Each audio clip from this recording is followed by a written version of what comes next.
न आटा गूंथना, न बेलना और ना ही किसी तरह का कोई झंझट।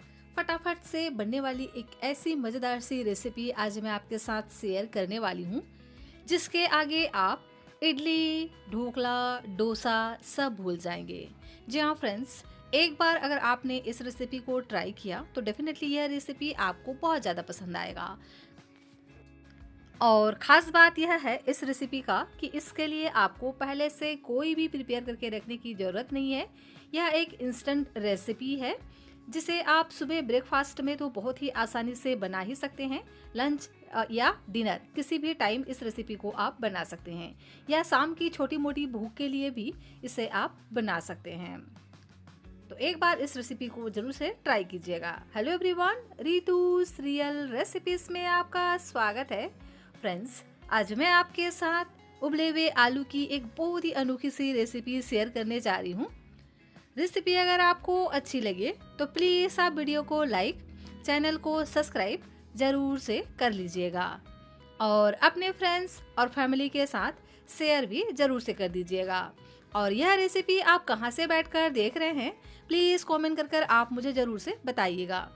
मुझे यह जानकर बहुत ही ज़्यादा खुशी होती है कि मेरी यह रेसिपी लोग कहाँ से देख रहे हैं। तो चलिए फ्रेंड्स, इसे बनाना स्टार्ट करते हैं। तो इस रेसिपी को बनाने के लिए मैंने यहाँ पर 3 उबले हुए आलू लिए हैं। तो सबसे पहले क्या करेंगे, एक आलू को हम इस तरह से छोटे छोटे पीसेस में कट कर लेंगे और बचे हुए 2 आलू को हम ग्रेट करेंगे। तो इस तरह से एक छोटे वाले ग्रेटर की सहायता से इन आलूओं को हमें ग्रेट कर लेना है। आप चाहें तो यहाँ पर पोटैटो मैशर से मैश भी कर सकते हैं, या आप इसे हाथों से भी मसल कर ले सकते हैं। आपको जैसा सुविधा लगे उस तरह से कर लीजिए, लेकिन इस तरह से अगर आप ग्रेटर से ग्रेट कर लेते हैं ना तो बिल्कुल भी इसमें बड़े चंक्स नहीं रहते हैं और यह बहुत ही आसानी से हो जाता है। तो इसी तरह से हम दोनों ही आलू को ग्रेट कर लेंगे ताकि बिल्कुल भी इसमें बड़े चंक्स ना रहें।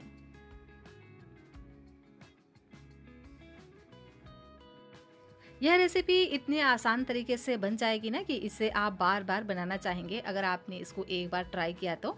इतना यह आसान भी है और ख़ास बात यह है कि यह कम ऑयल में बन जाता है। इसके लिए आपको बहुत सारे ऑयल गर्म करने की भी ज़रूरत नहीं है। कम ऑयल में बहुत ही टेस्टी और लाजवाब सा नाश्ता बन करके तैयार होता है। तो देख सकते हैं ना, इस तरह से आलूओं को मैंने ग्रेट कर लिया है। अब हम चलते हैं गैस की तरफ। यहाँ मैंने एक पैन लिया है। पैन पे हम डाल देते हैं 1 छोटी चम्मच ऑयल और ऑयल को हल्का सा गर्म होने देना है। उसके बाद यहाँ पर हम डालेंगे जीरा। तो आधा छोटा चम्मच जीरा ऐड करेंगे। साथ में ही ऐड कर देते हैं आधा छोटा चम्मच तिल। इससे ना बहुत ही बढ़िया सा टेस्ट आता है, तो आप यहाँ पर तिल जरूर से ऐड कीजिएगा। अगर नहीं है तो कोई दिक्कत नहीं है, आप इसे स्किप भी कर सकते हैं, लेकिन डालेंगे ना तो इसका फ्लेवर, टेस्ट और इसका लुक बहुत ही बढ़िया आता है। और इसी के साथ ही में डाल देंगे आधा छोटा चम्मच साबुत धनिया और साथ ही ऐड करेंगे अदरक। तो 1 इंच अदरक को इस तरह से हम ग्रेट करके ऐड कर देंगे और सभी चीज़ों को 1 मिनट के लिए मीडियम फ्लेम पर भून लेंगे।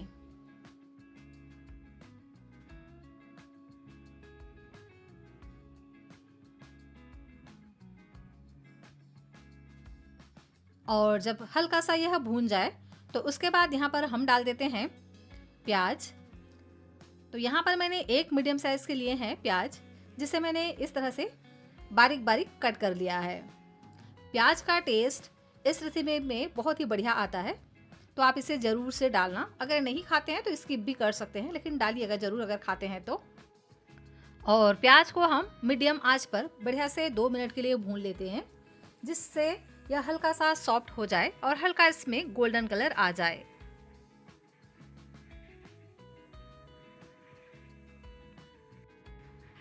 तो प्याज जल्दी भून जाए इसके लिए यहाँ पर हम नमक ऐड कर देंगे। तो स्वाद के अनुसार डाल देंगे नमक।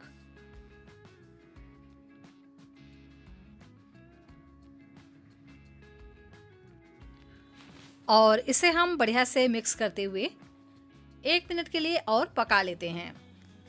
तो प्याज को बहुत ज़्यादा हमें गलाने की ज़रूरत नहीं है, मतलब इसको हमें बहुत ज़्यादा डार्क कलर आने तक नहीं पकाना है, बस हल्का सा यह पक जाए। देख सकते हैं हल्का सा प्याज पक चुका है, हल्का सा यह ट्रांसलूसेंस हो गया है। तो अब हम इसमें ऐड कर देंगे आलू जिसे हमने ग्रेट कर रखा था। सभी आलू को हम इसमें डाल देंगे और आलू को इसी तरह से कंटिन्यू चलाते हुए आलू को हमें भूनना है। इससे ना नाश्ते का जो टेस्ट है बहुत ही बढ़िया आता है। तो मीडियम आंच पर इसी तरह से चलाते हुए हल्का सा गोल्डन कलर आने तक हमें इसको पकाना है, जिससे आलू में हल्का सा गोल्डन कलर आ जाएगा ना तो नाश्ते का टेस्ट बहुत ही बढ़िया आता है।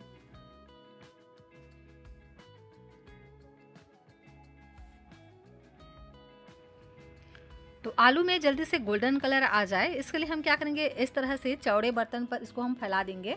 तो मैंने पैन लिया है ना, तो पैन पे इस तरह से हम इसको फैला देते हैं, इक्वली हम इसको फैला देंगे और 1 मिनट के लिए इसी तरह से हम छोड़ देते हैं, जिससे नीचे का जो एरिया है इसमें जल्दी ही गोल्डन कलर आ जाता है इस तरह से अगर करेंगे तो, और जो स्टफिंग है वह थोड़ा सा ड्राई भी हो जाता है। और देख सकते हैं 1 मिनट के लिए मैंने इसको इसी तरह से छोड़ दिया था और देख सकते हैं ना हल्का सा इसमें गोल्डन कलर आ गया है। इस तरह से एक बार आप भून करके बनाइएगा आलू को, इससे ना टेस्ट बहुत ही बढ़िया आता है। बहुत ही शानदार सी रेसिपी आपकी बन करके तैयार होगी। तो लीजिए आलू और प्याज दोनों ही बढ़िया से भून गए हैं। तो अब हम इसमें ऐड कर देते हैं कुछ मसाले। तो घर के बेसिक मसाले ही हम यहाँ पर ऐड करने वाले हैं। तो डाल देते हैं 1 छोटे चम्मच धनिया पाउडर, इसी के साथ ही में 1 छोटे चम्मच भुने हुए जीरे का पाउडर ऐड करेंगे। इससे ना टेस्ट बहुत ही बढ़िया आता है।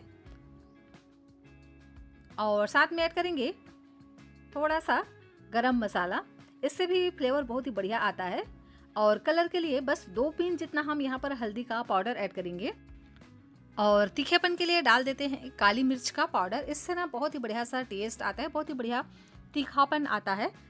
आप चाहें तो इसकी जगह पे हरी मिर्च को भी बारीक बारीक कट करके ऐड कर सकते हैं। मैं यहाँ पर हरी मिर्च का इस्तेमाल नहीं कर रही हूँ और ना ही चिली फ्लेक्स का इस्तेमाल कर रही हूँ, इसलिए मैंने यहाँ पर काली मिर्च के पाउडर का इस्तेमाल किया है। आप चाहें तो यहाँ पर हरी मिर्च को भी बारीक बारीक कट करके ऐड कर सकते हैं। और साथ में डाल देंगे चटपटा टेस्ट के लिए चाट मसाला, इससे ना बहुत ही मज़े का टेस्ट आएगा। आप चाहें तो इसकी जगह पे आमचूर पाउडर इस्तेमाल कर सकते हैं या आधे नींबू का जूस भी ऐड कर सकते हैं। और इन मसालों को 1 मिनट के लिए भून लेना है, जिससे इसका जो कच्चा टेस्ट ना वह निकल जाए। मसाले का कच्चा टेस्ट अगर रह जाता है ना तो बिल्कुल भी टेस्ट बढ़िया नहीं आ पाता है।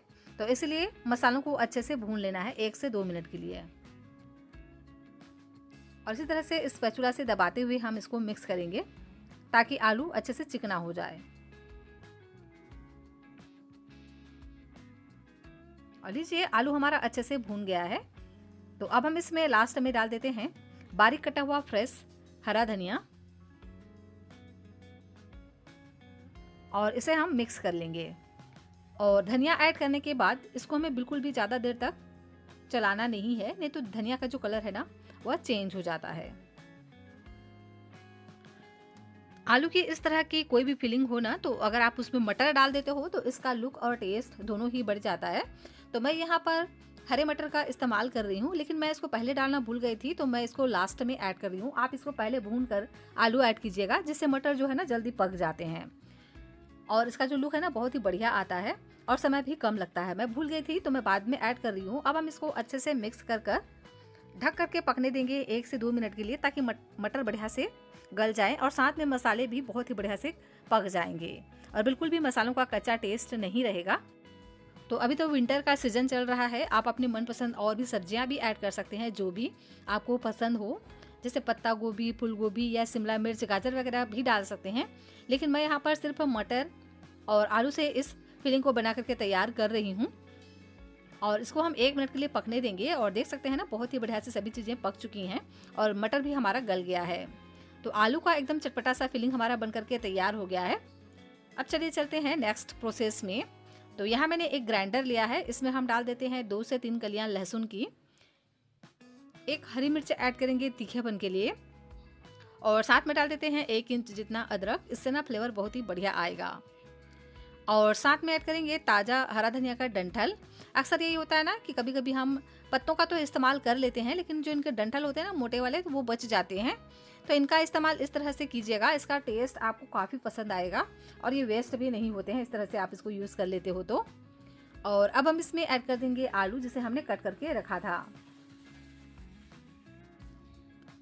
तो सभी आलू को डालकर थोड़ा सा हम यहाँ पर पानी ऐड कर देंगे और पहले हम एक बार इसको बढ़िया से ग्राइंड कर लेंगे। तो एकदम चिकना सा पेस्ट पहले हम इस तरह से बना करके तैयार कर लेंगे। देख सकते हैं इस तरह से बहुत ही आसानी से आपका नाश्ता बन जाएगा। और आप चाहें तो इसी स्टेज पर आटा वगैरह भी ऐड कर कर इसको आप ग्राइंड कर सकते हैं। तो इसको हम निकाल लेंगे एक मिक्सिंग बाउल में और देख सकते हैं ना बिल्कुल भी इसमें आलू के बड़े चंक्स नहीं है। तो इसी तरह से हमें इसको तैयार करना है। अगर आपको यहाँ पर लगे कि आलू के मोटे चंक्स हैं तो इसे आप छान लीजिएगा।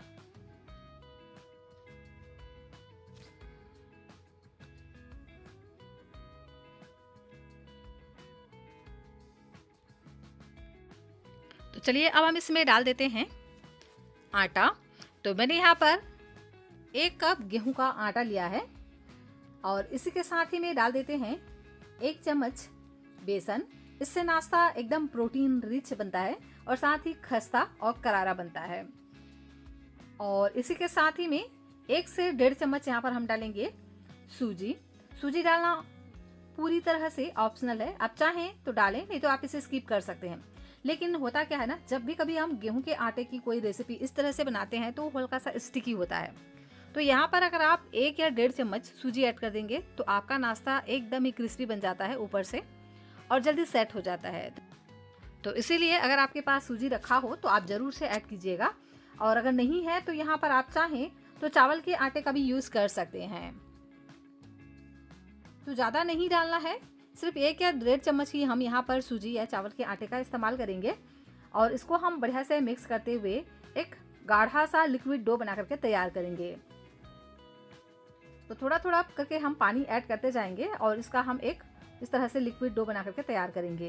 क्योंकि हम इसे एकदम गाढ़ा रखने वाले हैं तो इसलिए अगर हम एक साथ पानी डाल देंगे ना तो हो सकता है कि ये ज़्यादा ही पतला हो जाए। तो इसीलिए पहले आप इसका एक गाढ़ा सा घोल तैयार कीजिए, उसके बाद इसमें आप पानी डाल करके थोड़ा सा पतला कर लीजिए।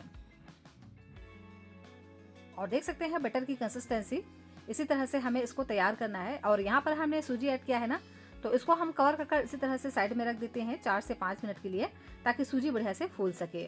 तो लीजिए मैंने इसको 4 से 5 मिनट तक ढक करके बढ़िया से सेट कर लिया है और देख सकते हैं इस तरह से यह हो गया है। तो थोड़ा सा सूजी फूलने के बाद और गाढ़ा हो जाता है, तो थोड़ा सा पानी डाल करके इसकी कंसिस्टेंसी को हम एडजस्ट कर लेंगे और इस तरह से हम तैयार कर लेंगे। और इसकी फाइनल कंसिस्टेंसी मैं आपको दिखाती हूँ। देख सकते हैं इसी तरह से हमें इसको तैयार करना है, बिल्कुल परफेक्ट है। तो चलिए अब हम इसको बनाना स्टार्ट करते हैं। तो इसके लिए मैंने एक तवा लिया है, इस रेसिपी को हम तवे पर बनाने वाले हैं। तो यह रेसिपी बहुत ही कम ऑयल में बन करके तैयार हो जाता है। आप चाहें तो इसे सिर्फ 1 बूंद ऑयल में भी बना करके तैयार कर सकते हैं। मैंने यहाँ पर आधा चम्मच ऑयल डाल दिया है और इसको हम इस तरह से ब्रश की सहायता से फैला देते हैं और 1 लीटर भर करके लेंगे बेटर को और तवे के सेंटर पे हम एक पतली सी इस तरह से पराठे बना करके तैयार करेंगे। तो इस तरह से आप चाहें तो लिक्विड डो से आलू पराठा बना करके तैयार कर सकते हैं। ये हमारा लिक्विड डो वाला आलू पराठा बन करके तैयार हो गया है, बिना आटा गूंदे, बिना बेले, क्योंकि हमने इसमें आलू और गेहूं के आटे का इस्तेमाल करके इस रेसिपी को बना करके तैयार किया है। और अगर आप इसे बिना स्टफिंग बनाना चाहते हैं तो इसी तरह से अलटते पलटते हुए सेंक लीजिए। और अगर आप इसे स्टफिंग वाली बनाना चाहते हैं तो इसमें आप स्टफिंग फिल कीजिए। तो इसको हम पहले एक बार पलट लेंगे 2 से 3 मिनट पकने के बाद। और जिस साइड से हमने बढ़िया से सेक लिया है ना, उस साइड पे डाल देंगे फिलिंग को।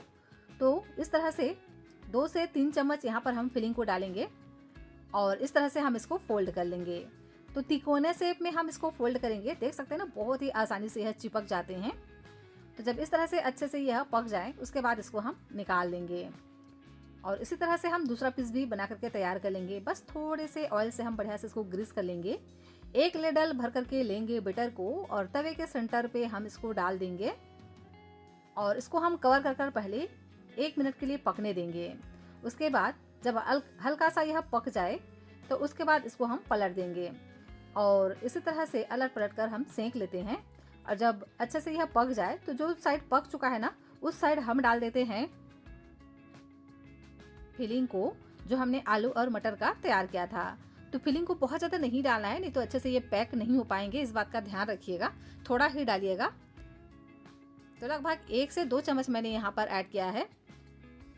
तो पहले मैंने यहाँ पर 3 चम्मच ऐड किया था, तो ये मुझे थोड़ा सा ज़्यादा लग रहा था, तो इसीलिए यहाँ पर आप लगभग 1 से 1.5 चम्मच डालिए फिलिंग को और इसको अच्छे से इस तरह से तिकोने शेप में आप पहले फैलाइए और सेंटर में ही इस फिलिंग को डालना है, इस बात का ध्यान रखिएगा, पूरे पे नहीं डालना है, बस थोड़ा सा हम इस तरह से डालेंगे और इसको हम इस तरह से तिकोने शेप में फोल्ड कर लेंगे। तो इस स्पैचुला से ये बहुत ही आसानी से हो जाते हैं, बिल्कुल भी आपको दिक्कत नहीं होगी, एकदम ही अच्छे से यह चिपक जाते हैं। और इसी तरह से सभी नाश्ते को हम एक एक करके बना लेंगे। देख सकते हैं ना, बहुत ही मज़ेदार सा नाश्ता हमारा बनकर के तैयार हो गया है। इस तरह से बनाएंगे ना तो बहुत ही आसानी से आपके आलू पराठे बनकर के तैयार हो जाते हैं। ना तो इसके लिए आपको आटा गूंदने की ज़रूरत है, ना ही किसी तरह का डो लगाने की ज़रूरत है और बहुत ही सिंपल और आसान तरीके से आलू का पराठा बोल सकते हैं आप, इसको बनकर के तैयार हो जाता है। तो घर में अगर अचानक मेहमान आए और आपको समझ में ना आए कि क्या बनाएं, तो भी आप इस रेसिपी को बना सकते हैं।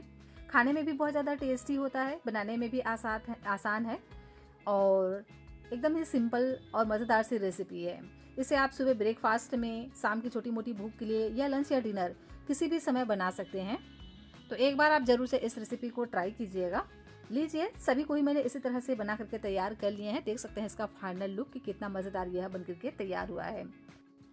जब भी हम कभी इस तरह से तिकोने पराठे बनाते हैं ना आलू के, तो अलग से आटा गूंदो, स्टफिंग बनाओ और फिर उसके लिए बेलो। तो इस रेसिपी के लिए आपको बिल्कुल भी इस तरह की कोई झंझट नहीं होगी, ना तो आपको आटे को गूंदना पड़ेगा और ना ही बेलना पड़ेगा। और इस तरह से स्टफिंग वाला आलू का पराठा आप बहुत ही आसानी से बना करके तैयार कर सकते हो। तो है ना, बहुत ही सिंपल और आसान सा तरीका इस तरह से आलू पराठा बनाने की। तो ज़रूर से आप ट्राई कीजिएगा। इडली डोसा छोड़ इसी तरह की रेसिपी आप बनाना पसंद करेंगे एक बार अगर आपने इसको ट्राई कर लिया तो। और बच्चे बड़े सभी को ही बहुत ज़्यादा पसंद आएगा। एकदम सॉफ्ट मुलायम बन करके तैयार होता है। जिसके दांत भी नहीं होते ना, वो भी बहुत ही आसानी से इस रेसिपी को एंजॉय कर पाते हैं। इसके लिए आपको किसी भी तरह की सब्जी की भी ज़रूरत नहीं है, क्योंकि हमने इसमें आलू और मटर का स्टफिंग डाला हुआ है, जिससे ना बहुत ही मज़ेदार सा इसमें टेस्ट आता है। वैसे आप चाहें तो इसको अपनी मनपसंद सब्जी के साथ भी सर्व कर सकते हैं या आप इसे चटनी के साथ भी सर्व कर सकते हैं। मैं आपको तोड़ करके दिखाती हूँ कि कितना यह सॉफ्ट बना हुआ है। तो फ्रेंड्स, रेसिपी अगर आपको पसंद आई हो तो प्लीज़ आप वीडियो को लाइक और चैनल को सब्सक्राइब ज़रूर से कर लीजिएगा और अपने फ्रेंड्स और फैमिली के साथ शेयर भी ज़रूर से कीजिएगा। और कमेंट कर मुझे ज़रूर से बताइएगा कि यह रेसिपी आपको पसंद आई या नहीं। और पसंद आए तो प्लीज़ आप अपने फ्रेंड्स फैमिली के साथ शेयर भी ज़रूर से कीजिएगा। और रेसिपी कहाँ से देख रहे हैं यह भी आप मुझे कमेंट कर ज़रूर से बताना।